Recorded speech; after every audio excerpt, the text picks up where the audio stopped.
Hello दोस्तों, स्वागत है आप सभी का हमारे YouTube channel everyday Bhojpuri updates में। दोस्तों,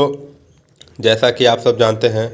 भोजपुरी में अभी एक ऐसी खबर चल रही है, एक ऐसी सुनामी खबर चल रही है जिससे भोजपुरी को बहुत ही ज़्यादा नुकसान होने वाला है, जिससे भोजपुरी पे बहुत ही बड़ा प्रभाव पड़ने वाला है। जी हाँ दोस्तों, हम बात करने वाले हैं ग्लोबल म्यूजिक के द्वारा खेसारी लाल पर लगाए गए रोक।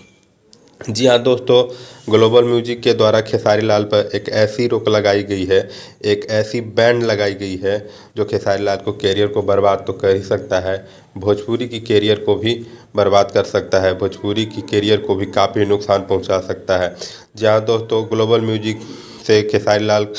को एक एग्रीमेंट हुआ था कि आप हमारे ही कंपनी से गा सकते हैं या हमारे द्वारा सर्टिफाइड कंपनी से ही आप गाना रिलीज़ कर सकते हैं कि न्यू चैनल के लिए आप गाना नहीं गा सकते हैं, न्यू चैनल को गाना नहीं दे सकते हैं। वही कुछ दिनों से दिल्ली हाई कोर्ट में मामला चल रहा था, जो परसों नाइट में उसका फैसला आया जो खेसारी लाल के कैरियर को ख़त्म कर सकती है। जय